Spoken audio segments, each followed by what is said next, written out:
Binigyan ng 20 pesos ng mahirap na single father ang matandang pulubi. Pero kinabukasan ay binalikan siya nito at nagulat sa binigay sa kanya. Magandang araw sa inyo mga kaserye. Ngayon ay buklatin natin ang panibagong pahina na naglalaman ng paksang Ang Sukli ng Kabutihan.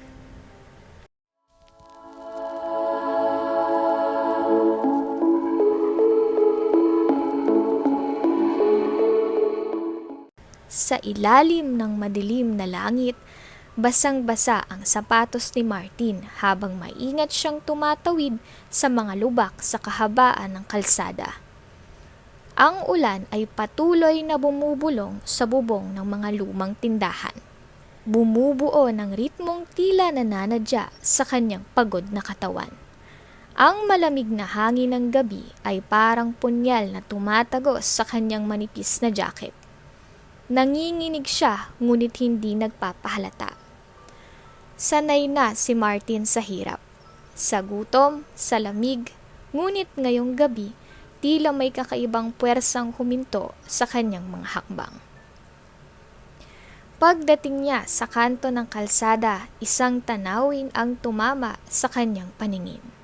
Sa ilalim ng ilaw na nanginginig at halos mag-apuhap ng lakas, may isang matandang pulubi na nakaupo sa basang karton. Payat ito, halos butot balat at nanginginig sa ginaw ng ulan.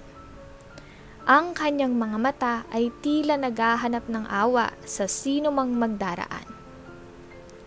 Ngunit wala ni isang tumitigil. Sa harap nito ay may hawak siyang karton na may nakasulat sa pasuray-suray na letra. Kaunting tulong lang po, kahit pagkain. Napahinto si Martin. Ang kanyang mga matay napako sa matanda. At parang may kurot sa kanyang puso habang pinagmamasdan ang kalunos-lunos na kalagayan nito. Nagpalingalinga siya sa paligid. Umaasang may ibang tao na maaaring tumulong. Ngunit lahat ng dumaraan ay nagmamadali. Abala sa sariling buhay. Ang ilan ay umiiwas pa ng tingin. Waring hindi kayang harapin ang kalungkutan ng matanda. Muling napatingin si Martin sa matanda. Nakikita niya ang panginginig nito. Ang basang damit na halos hindi na makapagsanggalang sa ulan. At ang mga matang tila nawalan na ng pag-asa, napalunok siya. Ramdam ang bigat sa kanyang dibdib. Hinaplos niya ang bulsa ng kanyang pantalon at inilabas ang lumang pitakang pagod na sa dami ng pinagdaanan. Binuksan niya ito at nakita ang laman. Isang pirasong 20 pesos. Ang huling pera na mayroon siya para sa araw na iyon. Tinitigan niya ito ng matagal. Pilit na iniisip kung paano hahatiin ang kakarampot na halaga para sa kinabukasan nilang mag-ama. Pangkain namin ni Liza o tulong sa matanda. Bulong niya sa sarili, halos hindi marinig sa lakas ng hangin. Napalunok siya. Sa loob niya, nag-aagawan ang pangangailangan at awa. Alam niyang kailangan na kailangan din niya ang perang iyon. Pang-almusal nila kinabukasan. Panggatas ng anak, ngunit habang tinititigan ng matanda, ang payat nitong katawan at nanginginig na mga kamay, parang naririnig niya ang boses ng kanyang yumaong asawa. Martin, ang kabutihan ay palaging may paraan para bumalik sa'yo. Huwag kang matakot magbigay. Parang tumigil ang lahat sa sandaling iyon. Napabuntong hininga si Martin. Tumingin muli sa matanda at hinawakan ang 20 pesos sa kanyang kamay. Sa kabila ng lahat ng duda at takot, pinili niyang sundin ang boses ng kanyang konsensya. Lumapit siya sa matanda. Ang kanyang mga hakbang ay mabigat, ngunit puno ng determinasyon. Pagdating niya sa harapan nito, inabot niya ang perang hawak, ang kanyang tanging yaman para sa araw na iyon. "Pasensya na po, ito lang ang kaya ko," sabi niya, kasabay ng isang pilit na ngiti. "Pambili man lang po ng pagkain." Nanlaki ang mata ng matandang pulubi. Tila hindi makapaniwala sa kabutihan na ipinakita sa kanya ng isang estranghero. Ang mga luha nito ay hindi mapigil na dumaloy sa kanyang kulubot na pisngi habang mahigpit niyang hinawakan ang perang inabot ni Martin. Isang pirasong 20 pesos na sa mata ng iba'y maliit, ngunit para sa kanya, isang kayamanan. "Iho, napakabuti mo," nanginginig niyang sabi. Halos nabubulunan ng damdamin. "Hindi lahat ng tao ay gagawin ang ginawa mo. Maraming salamat. Sana'y dumating ang araw na masuklian ko ang iyong kabutihan." Napalunok si Martin. Pilit na pinapakalma ang sariling kaba. Alam niyang iyon na ang huling pera niya para sa araw na iyon. Ngunit hindi niya magawang pagsisihan ang kanyang ginawa. Sa halip, ngumiti siya. Kahit bahagyang bakas ang pag-aalala sa kanyang mukha. "Wala po yun. Basta ho mag-ingat kayo. Huwag po kayong magpapabaya," sagot niya bago marahang tumalikod at muling naglakad pa uwi. Habang tinatahak niyang madilim na kalsada, ramdam niyang malamig na dampi ng ulan na dumidikit sa kanyang balat. Ngunit higit na ramdam niya ang bigat sa kanyang dibdib. Alam niyang hindi madaling harapin ang bukas, lalo na't halos wala nang natira sa kanya. Ngunit kasabay nito, may kakaibang gaan na bumalot sa kanyang puso. Ang kasiyahang dulot ng pagtulong. Kahit sa simpleng paraan, napahinto siya sa paglalakad at tumingala sa madilim na ulap. "Panginoon," pabulong niyang dasal, "naway may natitira pa akong paraan para makaraos bukas." Nagpatuloy siya sa paglalakad. Ang tunog ng kanyang mga yapak sa basa at maputik na kalsada ay tila musika ng kanyang tahimik na pakikibaka. Hindi niya napansin ang matandang pulubi na patuloy na nakatingin sa kanya mula sa kinasasandalan nito. Ang mga luha nito'y tuloy-tuloy na umaagos. Sa kanyang isip, tila napaka-espesyal ng binatang iyon. Isang tao na handang magbigay kahit sa kabila ng sariling kawalan. Hinawakan ng matanda ang perang bigay ni Martin. Masuyong pinisil ito na parang isang mahalagang kayamanan. Tahimik siyang nanalangin. Ang kanyang tinig ay halos wala, ngunit puno ng damdamin. "Diyos ko, tulungan niyo po siyang makaraos. Sana'y maging masaganang buhay niya balang araw. Ang kabutihan niya hindi matutumbasan ng kahit ano. Pagpalain niyo po siya." Pagkarating ni Martin sa kanilang inuupahang maliit na tahanan, agad niyang narinig ang masiglang tinig ni Liza mula sa loob. Bago pa man niya mabuksan ang pinto, bumukas na ito at tumakbo ang bata upang salubungin siya. "Tay, buti andito ka na. Tagal mo naman po." Masiglang sigaw ni Liza. Sabay yakap sa ama ng mahigpit. Ang kanyang maliit na braso ay parang yakap na nagtatanggal ng lahat ng pagod ni Martin mula sa maghapong pagkayod at lakad sa ulan. Napangiti si Martin habang hinahaplos ang buhok ng anak. Kahit malamig at mabigat ang basang sapatos sa kanyang paa, ang init ng yakap ng anak ay tila nagpapagaan sa lahat. "Pasensya na anak. Inabutan kasi ako ng ulan," sagot niya habang dahan-dahang hinuhubad ang kanyang basang sapatos na natatadtad ng putik. Pinilit niyang ngumiti, kahit ramdam niyang lamig na bumalot sa kanyang katawan, at ang kirot sa kanyang mga paa mula sa maghapong paglalakad. Pansin ni Liza ang kalagayan ng ama. Napansin niyang nanginginig ito sa lamig. Ngunit sa halip na magreklamo, nagpakita siya ng pagiging maalaga. Tumitig siya kay Martin, ang mga matay puno ng pag-aalala. "Oh, kumain ka na ba, tay?" tanong ni Liza, nakakunot ang noo. Ngumiti si Martin, pilit na itinatago ang gutom na matagal nang kumakalam sa kanyang sikmura. Alam niyang halos wala nang natitirang bigas sa bahay. At mas pinili niyang ipagpaliban ng sariling gutom para makakain si Liza kaninang tanghali. "Oo naman, busog na ako," sagot niya. Sabay halik sa noo ng anak upang itago ang pag-aalala sa kanyang sariling kalagayan. Ngunit halata pa rin kay Liza ang pagdududa. "Sigurado po kayo, tay?" Usisa niya habang pinagmamasdan ng ama na tumungo upang ibaba ang supot na dala. Naglalaman ng ilang tirang karton at basahan na balak niyang ibenta sa junk shop kinabukasan.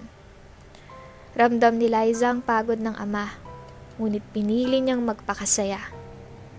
Ngumiti si Martin, kahit may bahid ng kurot ang kanyang puso. Hinaplos niya ang pisngi ng anak. "Huwag kang mag-alala, anak. Basta ikaw. Palaging unahin kumain, ha?" Ngumiti si Liza at tumango. "Opo, tay. Basta po kayo din, ha?" sagot ng bata bago bumalik sa maliit nilang mesa kung saan nakalatag ang kanyang mga aklat na binili mula sa isang ukay-ukay. "Tay, natapos ko na po yung mga assignment ko. Pero hindi ko po alam kung tama yung sa math," masiglang sabi ni Liza habang pinapakita ang papel na puno ng mga numerong isinusulat gamit ang lapis na halos ubos na ang dulo. Lumapit si Martin at naupo sa tabi ng anak. Pinilit niyang mag-focus sa sandaling iyon. Kahit ang kanyang isip ay puno ng alalahanin. Kung paano niya babayaran ang upa, kung saan siya kukuha ng pambili ng pagkain, at kung paano niya maipagpapatuloy ang maliit nilang kabuhayan. Ngunit sa harap niya ngayon, ang mahalaga ay ang ngiti ng anak at ang pagkakataon na matulungan ito. Tingnan natin," sabi ni Martin habang inaayos ang pagkakalagay ng papel ni Liza sa mesa. Tiningnan niya ang mga sagot ng anak at tinuro ang ilang bahagi. Eto anak, dito mo lang inayos ang posisyon ng numero, ha. Madali lang yan. Ulitin natin to para mas maintindihan mo," sabi niya habang dahan-dahang tinuturuan si Liza. Habang nagtuturo si Martin, napansin niyang masigla ang anak at hindi kailanman nagpakita ng reklamo sa kabila ng hirap ng kanilang buhay. Sa mga mata ni Liza, siya ang pinakamagaling na ama. Kahit pa nararamdaman ni Martin ang kabigatan ng araw. Habang nagtuturo si Martin, napansin niyang sigasig ng anak sa pag-aaral. Nakita niya sa mga mata nito ang determinasyon at pangarap. Mga bagay na nagbibigay sa kanya ng lakas na magpatuloy. Sa bawat simpleng paliwanag niya, nakikita niyang natututo si Liza. "Galing mo, tay," sabi ni Liza. Masiglang niyakap ang ama matapos nilang tapusin ang takdang aralin. "Sabi ko na nga ba, matutulungan niyo ako." Ngumiti si Martin, ngunit sa pagkakataong ito, totoo na ang ngiti niya. "Nak, kahit anong hirap gagawin ko para sa'yo. Pangako, palaging nandito si tatay para tulungan ka." Matapos ang kanilang aralin, bumalik si Liza sa kanyang banig. Ang luma ngunit paborito niyang unan ang niyakap niya ng mahigpit. Isang mapayapang ngiti ang sumilay sa kanyang mukha. Sa kabila ng simpleng pamumuhay nila, ramdam ang kasiyahan sa kanyang puso. "Tay, bait niyo po. Sana lumaki po akong katulad niyo," bulong ni Liza habang unti-unting ipinikit ang kanyang mga mata. Napahinto si Martin. Ang mga simpleng salitang iyon na nagmula sa inosenteng puso ng kanyang anak ay tila isang pahiwatig na ang lahat ng hirap, pagod at sakripisyo ay may halaga. Tumayo siya mula sa upuan at lumapit kay Liza. Dahan-dahang iniayos ang kumot ng bata. Hinaplos niya ang buhok nito at marahang hinalikan ng noo. Ikaw ang dahilan kung bakit lumalaban ako, anak. Mahina, ngunit puno ng damdaming sabi ni Martin. Matulog ka na. Bukas, bagong araw ulit. Habang umihilik na si Liza, nanatili si Martin sa gilid ng banig. Ang kanyang mga mata ay napadako sa yero nilang bubong. Natinadtad ng kalawang ngunit patuloy na tumutulong bilang panangga sa ulan. Ang madilim na kalangitan sa labas ay tila sumasalamin sa mga alalahanin niya. Ang bayarin sa upa, ang pagkain sa mesa, at ang kinabukasan ng nais niyang ibigay kay Liza. Ngunit sa kabila ng lahat, naroon ang isang munting liwanag ng pag-asa sa kanyang puso. Tahimik siyang pumikit at nanalangin. Panginoon, bigyan niyo po kami ng lakas. Ang lahat ng to ay para sa Kanya. Tulungan niyo po akong magtagumpay para sa kinabukasan niya. Sana po palagi niya akong bigyan ng dahilan para magpatuloy. Habang mahimbing na natutulog si Liza sa kanilang mumunting higaan na gawa lamang sa pinagsama-samang lumang kutsyon at mga kumot. Pinagmamasdan niya ang payapang mukha ng anak. Tila ba walang bahid ng alalahanin ang inosenteng mundo nito. Ang mahina at pantay na hininga ni Liza ay parang musika sa kanya. Nagbibigay ng kakaibang aliw sa kabila ng lahat ng bigat ng kanyang kalooban. Sa ilalim ng mahinang liwanag ng isang gaserang matagal nang naglilingkod sa kanila, napangiti si Martin. Sa bawat ngiti ni Liza tuwing araw, nararamdaman niyang kaunting ginhawa. Parang ang hirap ng buhay ay pansamantalang nawawala kapag nakikita niyang kasiyahan sa kanyang anak. Ang kanyang munting liwanag sa gitna ng madilim na realidad ng kanilang buhay. Ngunit habang tahimik ang paligid at ang kalye sa labas, ay tahimik maliban sa pinakanakang ingay ng mga asong nagbabantay. Unti-unting bumabalik ang mga alalahanin ni Martin. Paano niya matutugunan ng lahat ng pangangailangan nila? Paano niya mapapanatili ang masayang mundong ginagalawan ni Liza? Ang mga tanong na ito ay tila mga aninong humahabol sa kanya sa bawat gabi. Napatingala si Martin, pilit linisin ang isip. Ngunit sa kabila ng kanyang pag-iisip, naalala niyang matandang pulubi na tinulungan niya ilang araw nang makalipas. Ang mahigpit na hawak ng matanda sa bariyang inabot niya at ang mga luhang bumalot sa mukha nito ay hindi mawala sa kanyang alaala. Kasabay nito ang mga salitang sinabi ng matanda. Iho, napakabuti mo. Sana dumating ang araw na masuklian ko ang iyong kabutihan. Para bang muling nabuhay ang eksenang iyon sa kanyang isipan. Ang maliit na kilos ng kabutihan na ginawa niya ay nagbigay ng kahulugan sa kanyang pagkatao. Kung kaya niyang magbigay, kahit pasalat siya sa sariling pangangailangan, tiyak na kaya rin niyang itaguyod ang kanyang anak. Kinabukasan, maaga pa lamang ay gising na si Martin.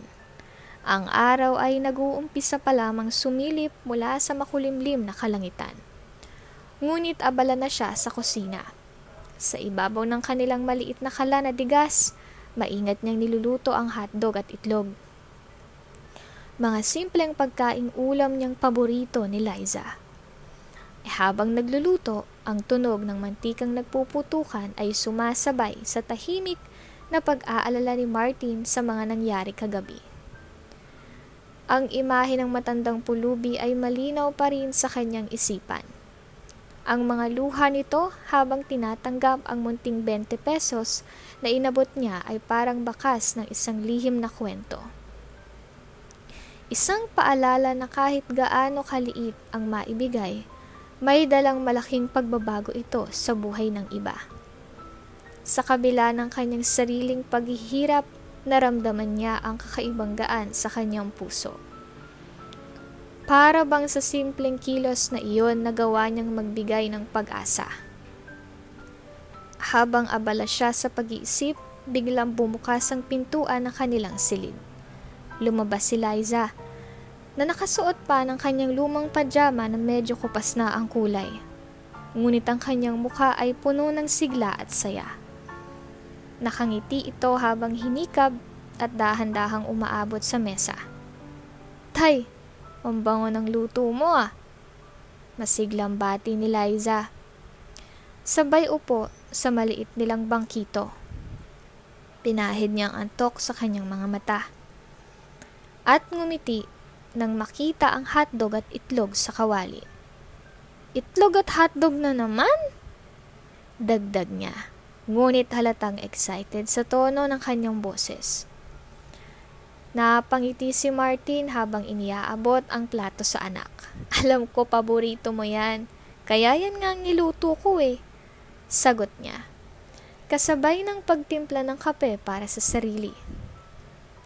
Nakita niyang nagniningning ang mga mata ni Liza habang masiglang tinitingnan ang simpleng almusal na inihanda niya. Habang kumakain si Liza, tahimik na nakaupo si Martin sa tapat nito. Pinagmamasda ng bawat subo ng anak. Ang ingay ng kutsara at tinidor sa plato ay tila musika sa kanyang pandinig.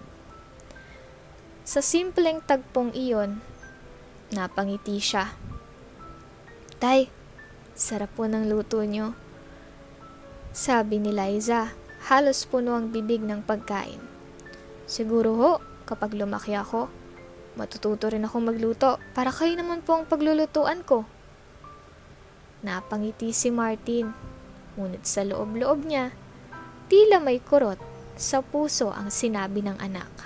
Alam niyang hindi madaling buhay ang naghihintay para kay Liza. Ngunit determinado siyang gawin ng lahat upang matupad ang mga pangarap nito. "Aba, gusto ko yan," sagot niya habang nilalambing ang anak. "Kapag ikaw nang nagluluto, baka mas masarap pa dyan. Pero huwag kang magmadali anak, mag-aaral ka muna't magtapos." Tumango si Liza. Sabay kuha ng huling piraso ng hotdog sa kanyang plato. "Opo, tay. Pangako po gagawin ko yan. Magtatapos po ako para hindi na kayo mahirapan." Napahinga ng malalim si Martin. Ramdam ang bigat ng responsibilidad, ngunit kasabay nito ang matamis na pag-asa. "Di mo kailangan magmadali anak," bulong niya habang inaayos ang buhok ni Liza. "Ako ang bahala sa lahat. Basta pangako mo sa akin, magiging mabuti ka palagi." Habang nauubos na ang kanilang almusal, hindi maalis sa isip ni Martin ang dasal niya kagabi. Isang panalangin para sa lakas na harapin ang bukas. Sa kabila ng simpleng agahan at maliit na tahanan, naramdaman niyang ang buhay nila ay puno ng pag-asa. Bago pumasok si Liza sa kanilang silid upang maghanda para sa paaralan, tumigil ito at yumakap kay Martin. "Salamat po, tay. Galing-galing niyo po. Sana ho balang araw, mapasaya ko rin kayo kagaya ng pagpapasaya niyo sa akin." Habang yakap ang anak, ramdam ni Martin ang init ng pagmamahal na nagbibigay lakas sa kanya. Tahimik siyang nagdasal sa kanyang sarili. "Panginoon, salamat po sa araw na to. Bigyan niyo po ako ng lakas upang patuloy na maalagaan ang anak ko. Ang lahat ng ito ay para sa kanya." Pagkatapos ng mahabang paglalakad sa parke, nagpasya si Martin na umupo sa isang bangkito sa ilalim ng isang malaking puno. Tahimik ang paligid, malayo sa ingay ng lungsod, at ang mga huni ng ibon at ang banay na init ng araw ay tila nagbibigay sa kanya ng kakaibang ginhawa. Sa gitna ng katahimikan, bigla siyang natigilan sa kanyang iniisip. Sa hindi kalayuan, nakita niyang isang pamilyar na anyo. Ang matandang pulubi na tinulungan niya kagabi ay nakatayo sa gilid ng daan. Ngunit sa pagkakataong ito, ibang-iba ang itsura nito. Nakasuot ito ng malinis na puting polo at itim na pantalon. Ang marurusing na damit ay napalitan ng desente at maayos na kasuotan. Ang pagod at gutom na anyo nito ay napalitan ng dignidad at tila may kakaibang liwanag na nagmumula sa kanyang mukha. Hindi mapigilan ni Martin ang kanyang sarili at mabilis siyang tumayo upang lapitan ito. Sa bawat hakbang niya, bumibilis ang tibok ng kanyang puso. Nang malapit na siya, agad niyang tinanong, "Kayo po ba yung..." Bago pa niya matapos ang tanong, ngumiti ng matanda at tumango. "Oo, ako nga iho," sagot ng matanda, sabay ngiti na puno ng kabaitan. Nakita ni Marty na may hawak itong malaking bag na tila mabigat at naka-zipper. "Salamat sa kabutihang ipinakita mo sa akin kagabi. Hindi mo alam kung gaano kalaki ang naitulong mo." Bahagyang napahiya si Martin. Hinawakan niyang likod ng kanyang ulo habang nakatingin sa lupa. "Wala ho yun," sagot niya. Halos mahina ang boses. "Maliit na bagay lang pong naibigay ko. Pasensya na po kung di masyadong malaking naitulong ko ha." Ngumiti ang matanda. Tila alam na alam ang laman ng puso ni Martin. Tumitig ito sa kanya at iniabot ang malaking bag na hawak nito.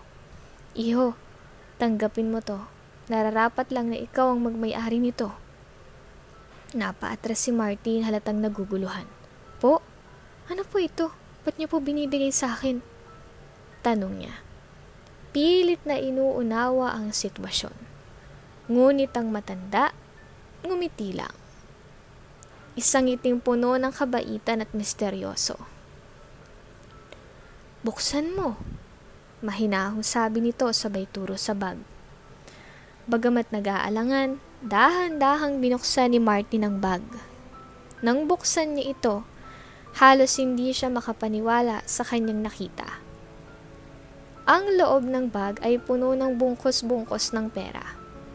Bawat isa ay maayos na nakabalot ng rubber band. Milyon-milyong piso ang laman ng bag.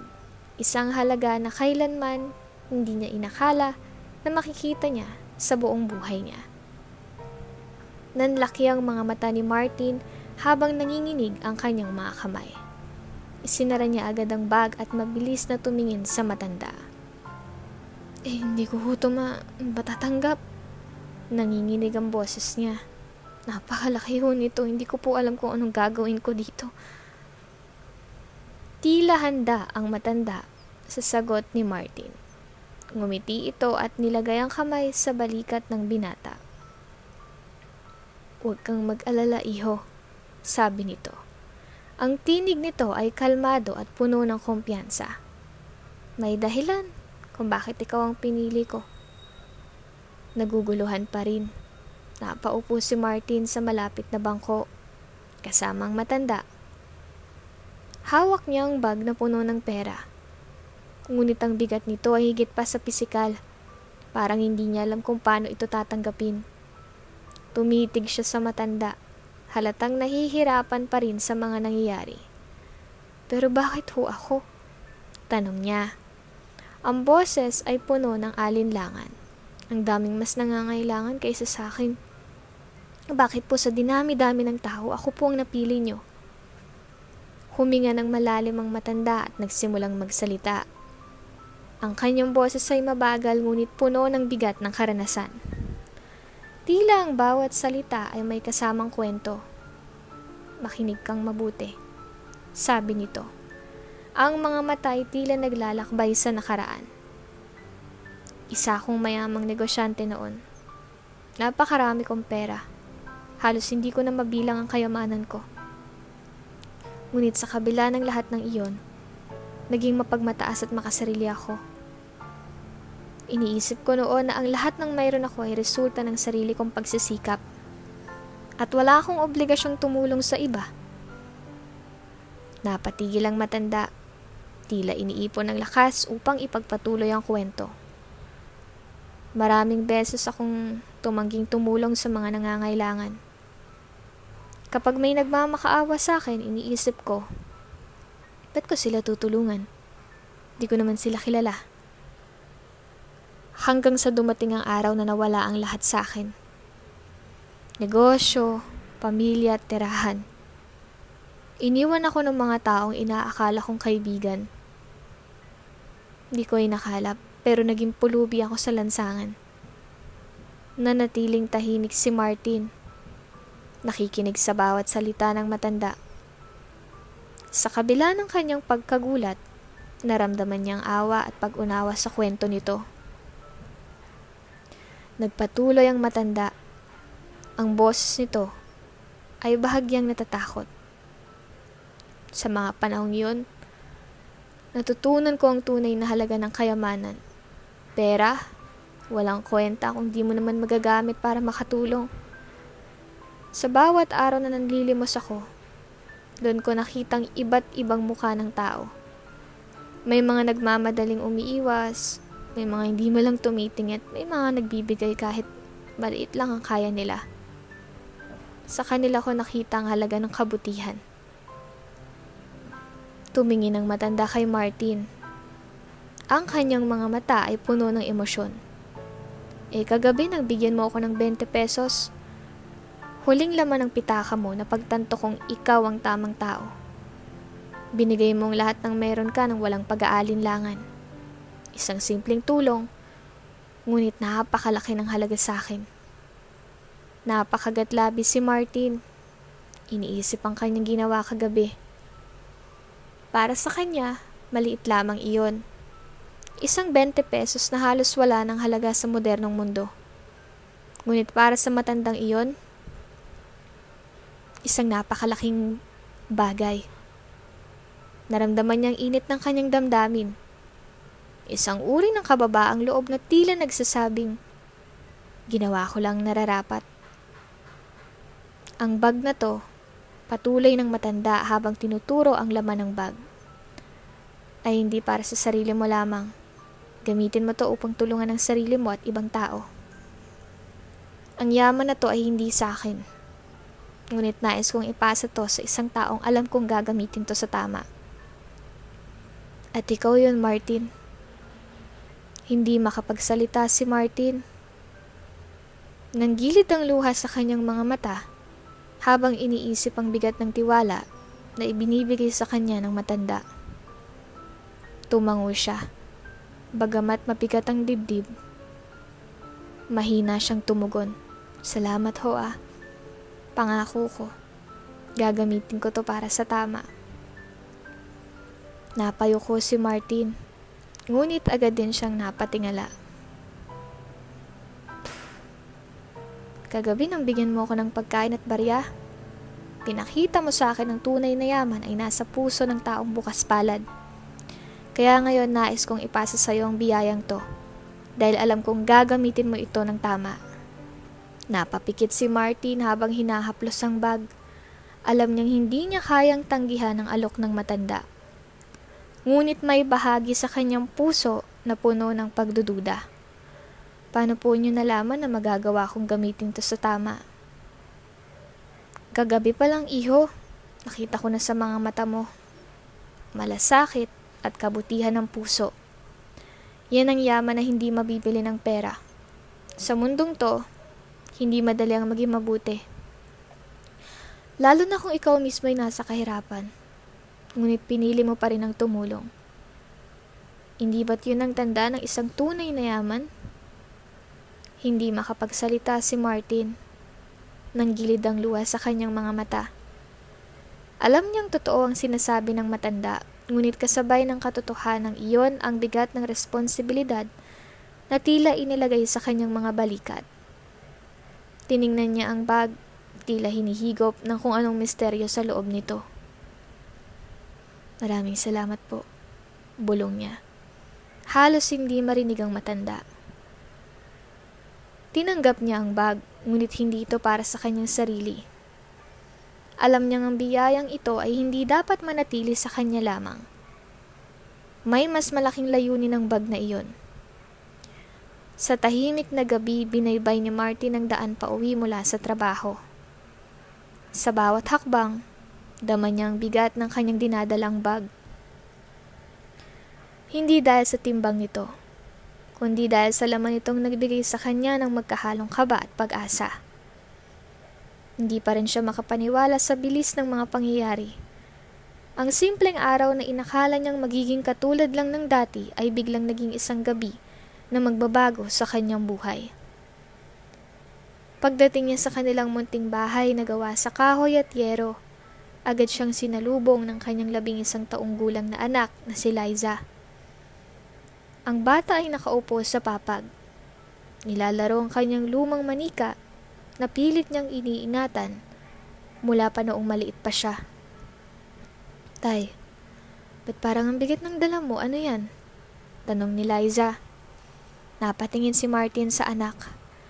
Ang inosenteng mga mata nito ay tila nagsasalita. Nagtatanong kung may problema ba o may magandang balita siyang dala. Alam niyang hindi pa siya handang ipaliwanag ang tungkol sa laman ng bag. Mga gamit lang anak, huwag kang mag-alala," sagot niya. Pilit itinatago ang kaba sa kanyang tinig.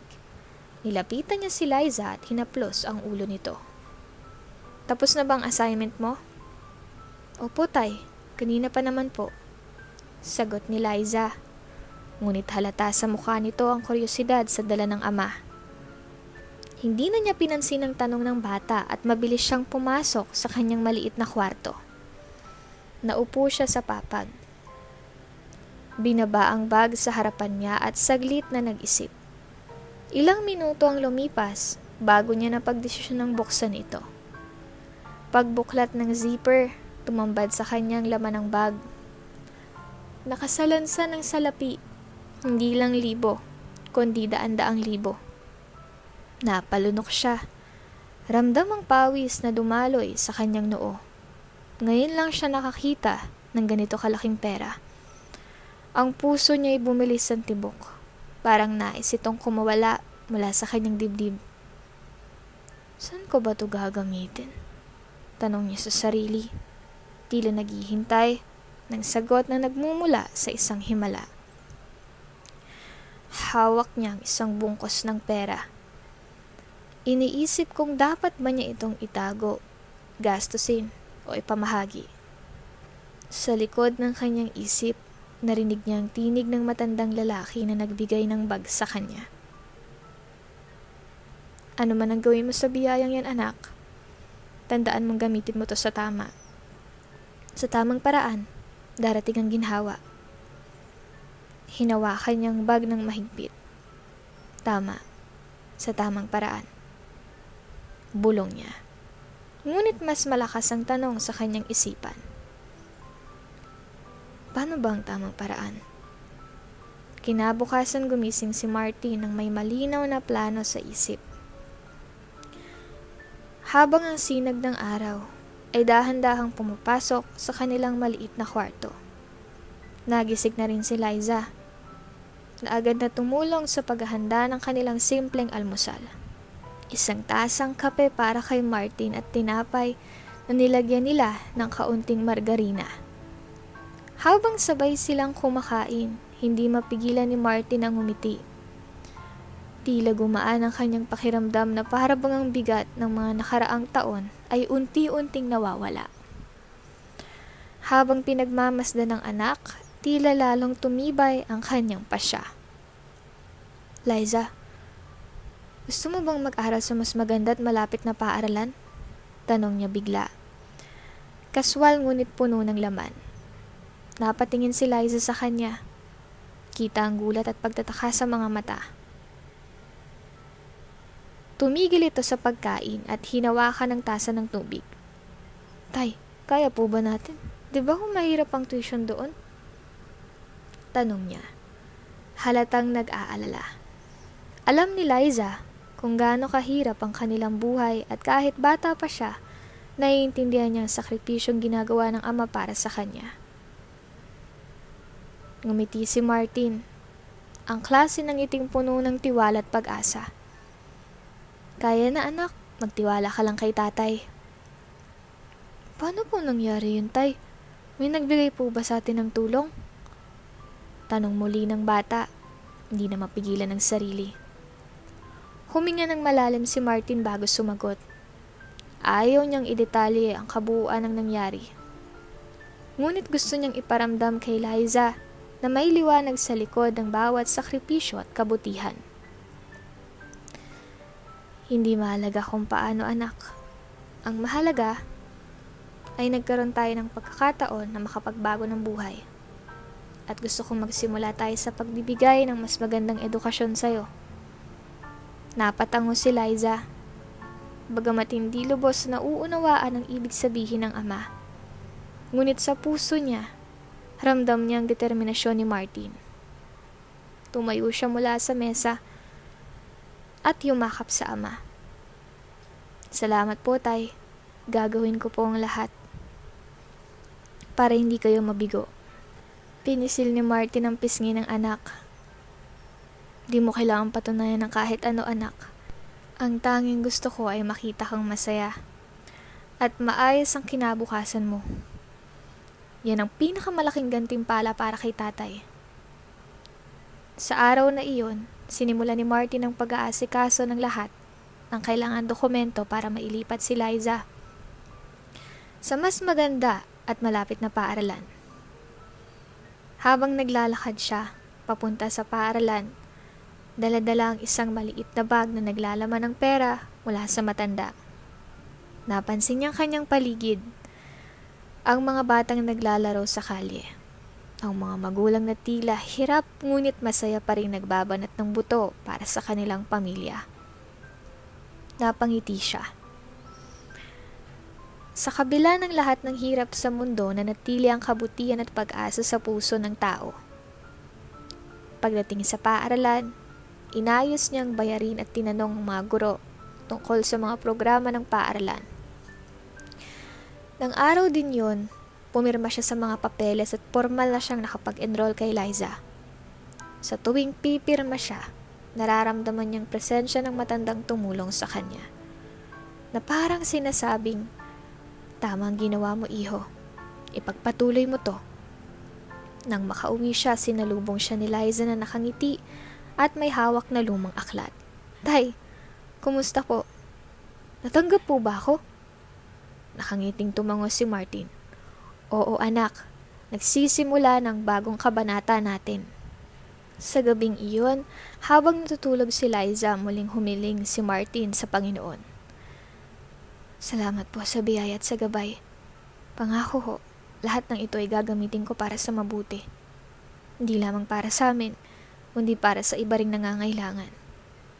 Kinaumagahan, nagising si Martin ng maaga. Nagluluto siya ng sinangag at pritong itlog para kay Liza nang pumasok ito sa kusina. Nakasuot ng kanyang lumang uniforme.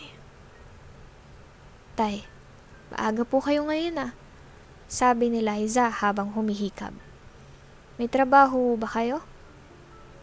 Tumango si Martin. "Oo, anak. Pero bago yon, ihahatid kita sa eskwela." Habang kumakain sila, tahimik si Martin. Si Liza naman ay masiglang nagkukwento tungkol sa kanilang proyekto sa paaralan. Ngunit sa likod ng ngiti ni Martin, patuloy siyang nag-iisip. Saan ko dadali ng perang to? Anong una kong gagawin? Matapos ihatid si Liza, nagpunta si Martin sa simbahan. Naupo siya sa isang sulok, nakapikit at taimtim na nananalangin. Nang buksan niya ang kanyang mga mata, alam niyang kailangan niyang gumawa ng plano. "Hindi ko to pwedeng gastusin para sa sarili lang. Kailangan tong maging simula ng isang bagay na mas malaki." Mula noon, naghanap si Martin ng paraan upang magamit ang pera ng maayos. Inuna niyang bayaran ang utang sa upa at bumili ng pagkain para kay Liza. Ngunit hindi siya huminto doon. Naghanap siya ng maliit na negosyo na maaaring simulan. Isang tindahan ng bigas na hindi lang magbibigay sa kanila ng kabuhayan, kundi makakatulong din sa mga kapitbahay na bumibili ng tingi. Ilang araw ang lumipas matapos tanggapin ni Martin ang biyayang iniwan ng matandang pulubi, sinimulan niyang unang hakbang ng pagbabago. Ang pagbubukas ng isang maliit na karinderya sa kanilang lugar. Matagal na niyang pangarap ito, ngunit hindi niya akalaing magkakaroon siya ng pagkakataon upang maisakatuparan ito. Sa kabila ng kaba at kaunting pag-aalinlangan, inaalay niya ang malaking bahagi ng perang natanggap para sa negosyo. Sinigurado niyang maayos ang lahat, mula sa lamesa, upuan, hanggang sa sariwang mga rekado para sa kanyang putahe. Sa araw ng pagbubukas, puno ng sigla ang kanilang maliit na pwesto. Ang bango ng nilulutong adobo at sinigang ay kumakalat sa hangin. Inaakit ang mga taong naglalakad.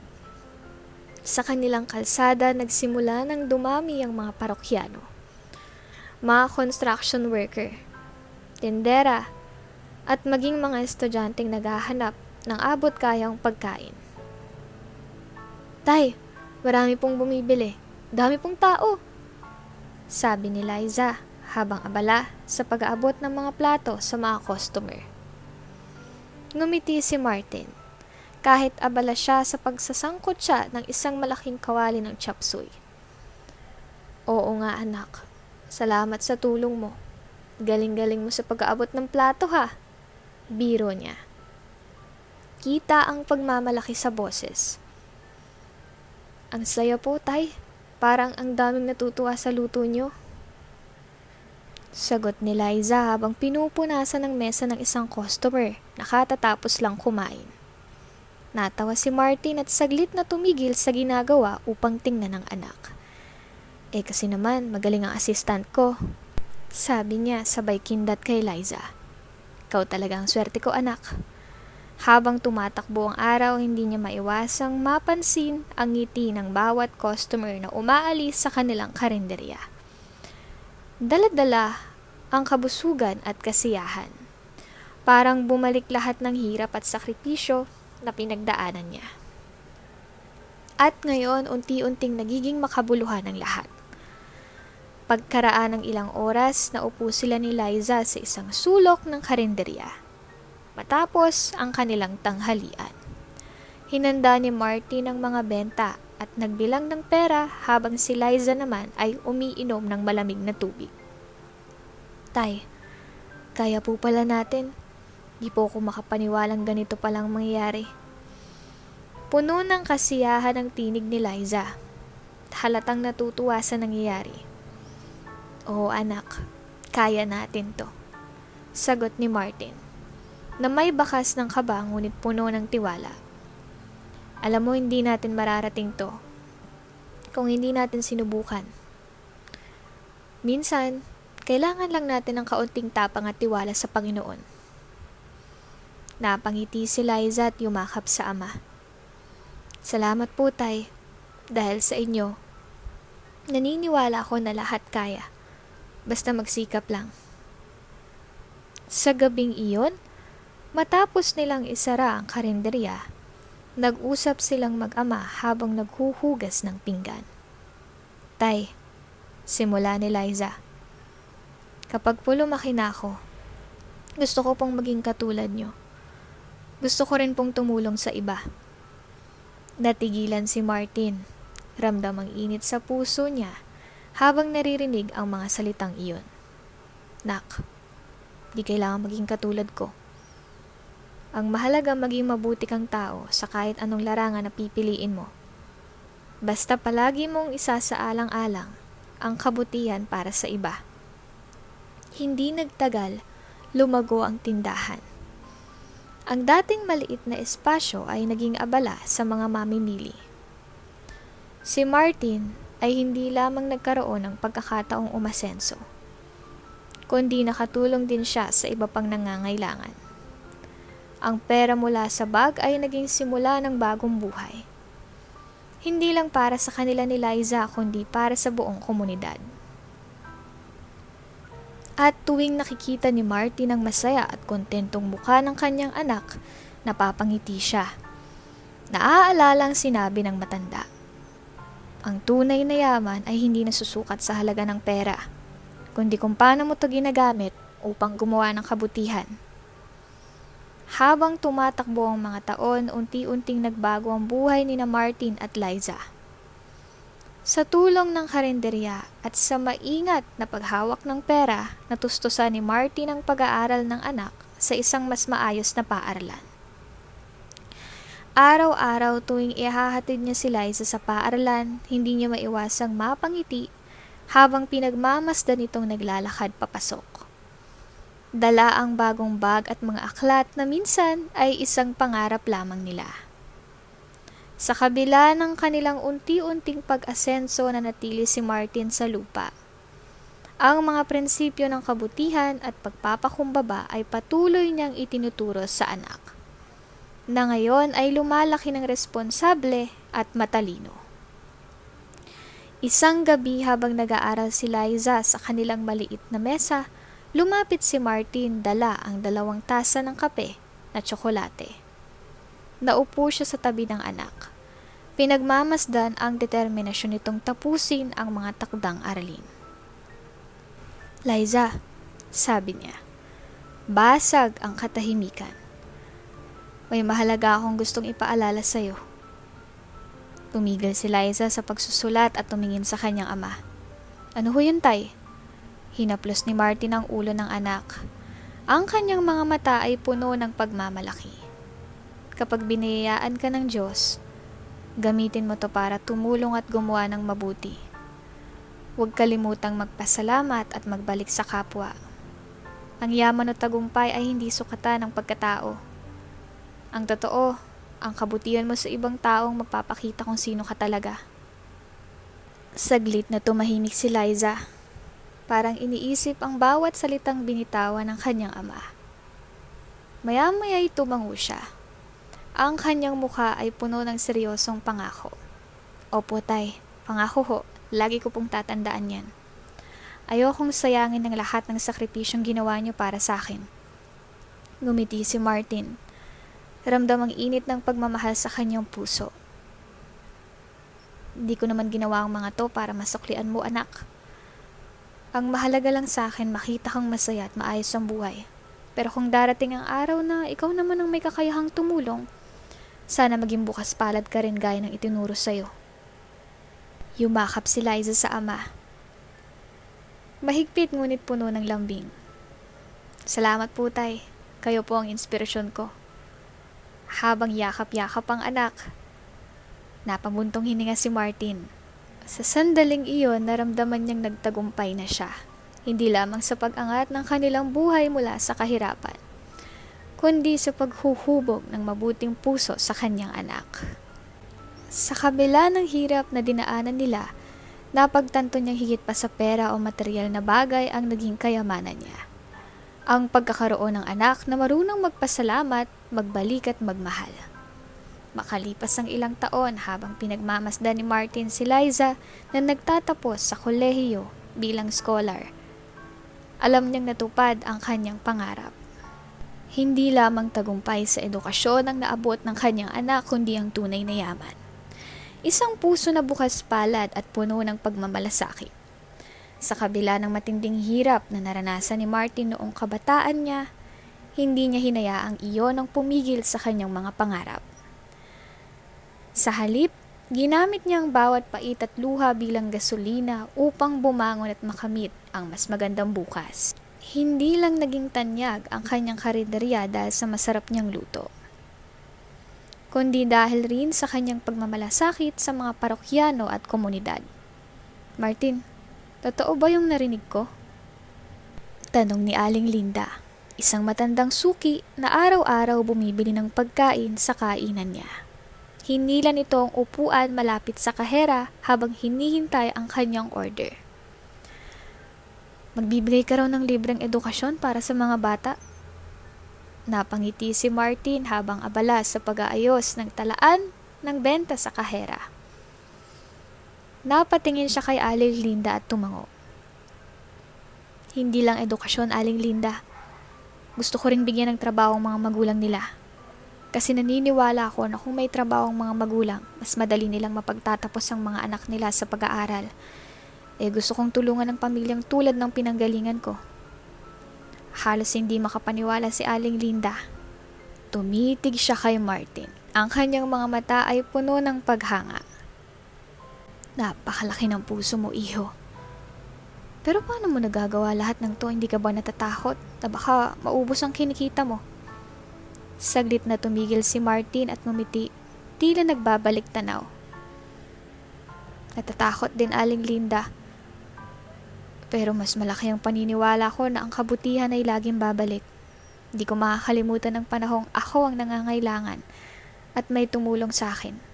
Kung di dahil sa tulong na yun, wala ako rito. At kung may pagkakataon akong ibalik yun sa iba, ba't hindi ko gagawin? Natulala si Aling Linda sa sagot ng binata. Nakita niya sa mga mata nito ang tapang at taos-pusong pagmamalasakit. Yan ang dahilan kung bakit pinagpapala ka ng Diyos, Martin. Sabi niya habang tumatango. Kasi hindi ka lang tumutulong, binubuo mo rin ang pangarap ng ibang tao. Sa likod ng kanilang pag-uusap, masiglang tumatakbo si Liza. May dalang listahan ng mga pangalan. Papa, ito na po yung listahan ng mga bata na gusto pong mag-aral sa programa natin.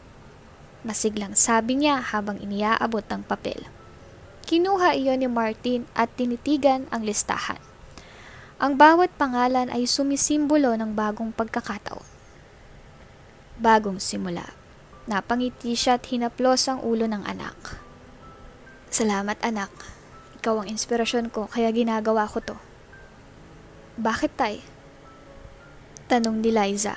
Ang kanyang inosenteng mukha ay puno ng pagtataka. Kasi anak, alam kong pakiramdam ng walang pagkakataon. Ayokong maranasan yun ng iba, lalo na ng mga bata. Kung kaya kong gumawa ng paraan, gagawin ko para sa kanila. Lumipas ang mga buwan at unti-unting nabuo ang programa ni Martin. Nagkaroon ng libreng tutorial session sa karinderya tuwing hapon. At ang mga magulang ng mga bata ay tinuruan naman ng iba't ibang hanap buhay tulad ng pananahi, pagluluto at pag-aayos ng motorsiklo. Ang karinderya niya ay hindi na lamang lugar para kumain. Naging sentro ito ng pag-asa at pagbabago sa kanilang komunidad. Tuwing gabi, kapag tapos na ang lahat ng gawain, nakaupo si Martin sa harap ng karinderya. Pinagmamasdan ang kalmadong kalsada. Sa bawat bulong ng hangin, parang naririnig niyang tinig ng matatandang pulubi na unang tumulong sa kanya. Iho, ang kabutihan ay parang alon. Magsimula ka ng isa at kusang lalaganap to. Isang hapon habang nakatayo si Martin sa harap ng kanyang karinderya, dinig niya ang halakhakan ng mga tao sa paligid. Mga customer, mga batang naglalaro sa kalsada at mga magulang na masaya sa simpleng pagtitipon. Ngunit sa kabila ng masayang tanawin, bumalik sa kanyang alaala ang matandang nagbigay sa kanya ng bag na puno ng pera noong mga panahong halos wala na siyang makain. Napatingala siya sa kalangitan, na para bang hinahanap ang sagot sa mga tanong na matagal na niyang iniisip. Matagal ko nang gustong makilala ulit ang matanda. Bulong niya sa kanyang sarili. Gusto ko siyang pasalamatan. Pero siguro, sapat nang malaman niyang ginagamit ko ang tulong niya para makatulong din sa iba. Habang iniisip niya ito, biglang lumapit si Lando. Ngumiti si Martin at tinapik sa balikat si Lando. Salamat, Lando. Sagot niya. Tandaan mo kahit gaano kaliit, ang kaya nating itulong, malaki ang epekto nito sa buhay ng iba. Tama kayo, boss. Kung hindi dahil sa inyo, hindi ko rin po mararanasan ng ganitong pagkakataon. Sarap po sa pakiramdam na makatulong. Habang umaalis si Lando upang bumalik sa trabaho, napatingin si Martin sa mga tao sa paligid. Ang mga bata ay masiglang kumakain ng lugaw na ipinamimigay mula sa kanilang karinderya. Ang mga magulang ay nagkikwentuhan habang nagbabahagian ng ngiti. Ramdam ni Martin ang kakaibang init sa kanyang puso. Isang pakiramdam na parang sinasabi sa kanya na ang lahat ng ginagawa niya ay tama. Sa sandaling iyon, tumingin ulit siya sa langit. hindi ko man kayo muling makita, sana nararamdaman yung epekto ng ginawa niyo para sa akin. Salamat sa tiwala, sa tulong at sa inspirasyong iniwan niyo. Pangako ho, hindi ko to sasayangin. Lumipas ang panahon at habang lumilipas ang oras, lalong dumami ang mga taong nagtutulungan. Hindi lamang sa pagkain kundi sa inspirasyon. Sa pagpapakita na kahit ang pinakamaliit na tulong ay maaaring maging simula ng malaking pagbabago. Kinagabihan habang nakaupo siya sa isang bangkito sa labas ng karinderya, naramdaman niyang malamig na simoy ng hangin. Sa di kalayuan, nakita niyang anino ng isang lalaking naglalakad. Nakayuko at may dalang baston. Napamulagat siya dahil ang anyo nito ay parang pamilyar. "Tay, kain na po tayo!"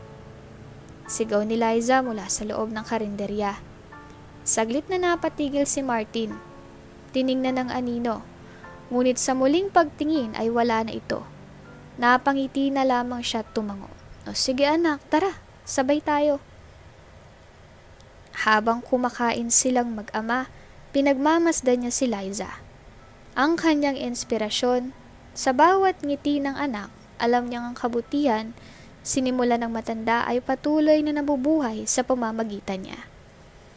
Hindi man niya muling makita ang matanda, alam niyang sa bawat batang tumatawa, sa bawat magulang na may trabaho, at sa bawat araw na ginagamit niyang biyayang natatanggap, umiikot pa rin ang kabutihan sa mundo. Sa mata ng komunidad, si Martin ay hindi lang mayaman sa pera kundi pati na rin sa puso. Ang kanyang kwento ay naging paalala na ang tunay na yaman ay hindi nasusukat sa kung anong mayroon ka, kundi sa kung paano mo ito na ibabahagi sa iba. Makalipas ang maraming taon ng pagsisikap at sakripisyo, sa wakas ay natupad ang isa sa pinakamalaking pangarap ni Martin. Ang makitang nakapagtapos ng kolehiyo ang kanyang anak na si Liza. Isa itong tagumpay na hindi lamang pinangarap ni Liza, kundi pati na rin ang kanyang ama, na nagsilbing ilaw at gabay niya mula pagkabata.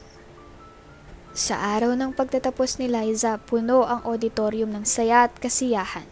Ang mga magulang, kaibigan at guro ay nagtipon upang ipagdiwang ang tagumpay ng mga nagsipagtapos. Sa gitna ng mga palakpakan at halakhakan, nakaupo si Martin sa dulo ng hanay.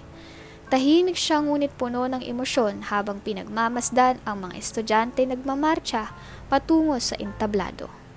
Ang kanyang puso ay puno ng galak at pasasalamat.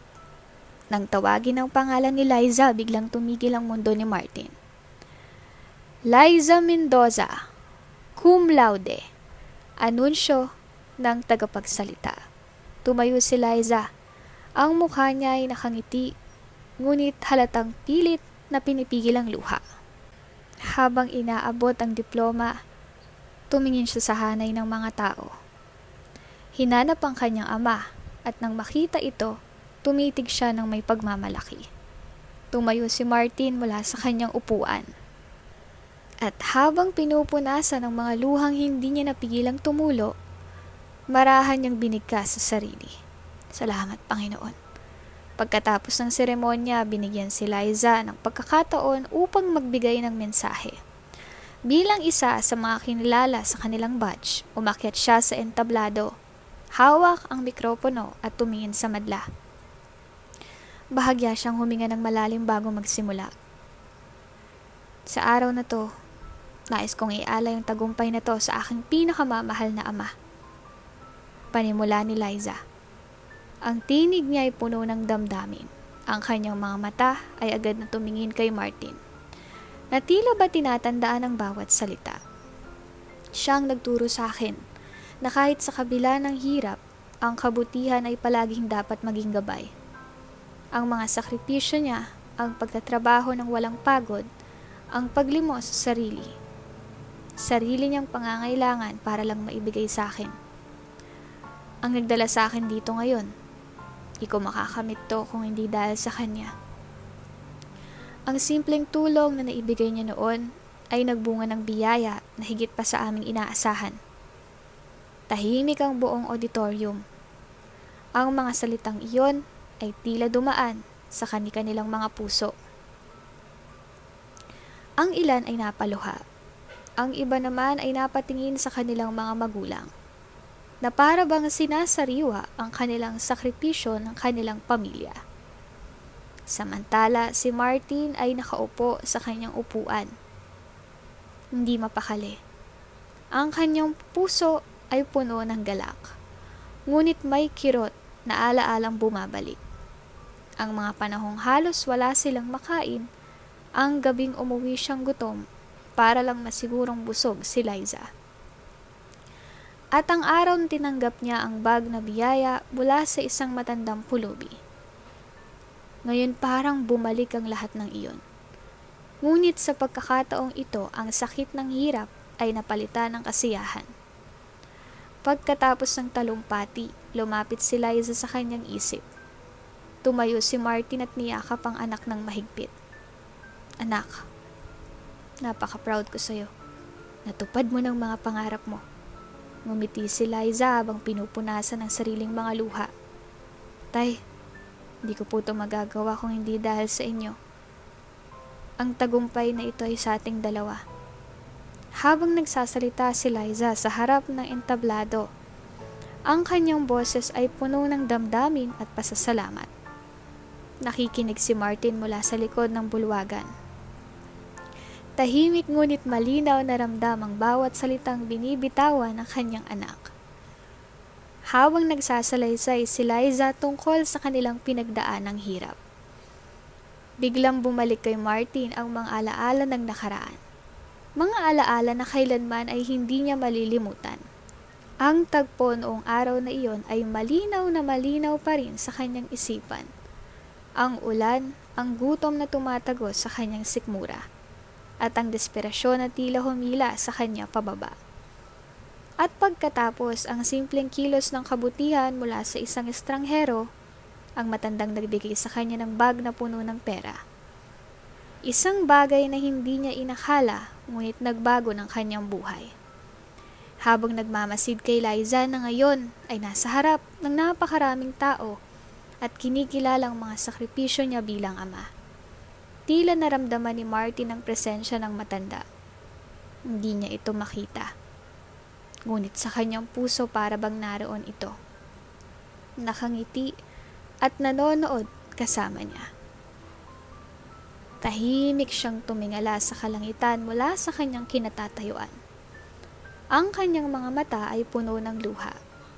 Panginoon, bulong niya. Ang boses niya ay halos hindi marinig. Natupad na po ang layunin ng kabutihan. Ang tulong na binigay niyo sa amin noon ay naipasa ko na sa aking anak. Salamat po sa lahat ng biyaya. Napabuntong hininga siya. Ngunit sa pagkakataong ito, hindi sa pagod kundi sa ginhawa. Ang kanyang ngiti ay puno ng pasasalamat at pag-asa. Sa araw na iyon, sa kabila ng lahat ng hirap at sakripisyong naranasan nila, naintindihan niya ang tunay na layunin ng kabutihan.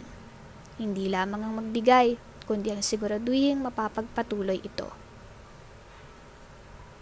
Ang kabutihang natatanggap ay laging maipapasa. Bulong niyang muli, para bang kinausap ang sarili, ngunit may halong panalangin. Matapos ang seremonya, lumapit si Liza sa kanya. Ang kanyang diploma ay mahigpit na hawak sa kamay. Tay, lahat ng to dahil sa inyo. Kung hindi dahil sa sakripisyo nyo, hindi ko mararating ang araw na to. Ngumiti si Martin at hinaplos ang ulo ng anak. Anak, hindi ito tungkol sa akin. Ito ay tungkol sa kung paano mo ginamit ang pagkakataon. Ikaw ang gumawa nito, Liza. At sigurado kung mas marami ka pang mabibigyan ng pag-asa sa hinaharap. Pangako ho, tay, sabi ni Liza habang yakap ang ama. Ipapasa ko rin po ang kabutihan tulad ng ginawa nyo. Sa gabing iyon, habang nakaupo si Martin sa kanilang tahanan, pinagmamasdan niya si Liza na masayang nakikipagkwentuhan sa kanilang mga kapitbahay tungkol sa kanyang mga plano bilang guro. Tahimik na ngumiti si Martin. Ang kanyang puso ay puno ng kapayapaan. Alam niyang ang kabutihan na nagbukas ng pintuan para sa kanya noon ay hindi na magtatapos. Patuloy itong maglalakbay mula sa kanyang patungo kay Liza. At mula kay Liza, patungo sa mas marami pang nangangailangan. Dito ko na nga po isasara ang kabanatang pinamagatang Ang Sukli ng Kabutihan.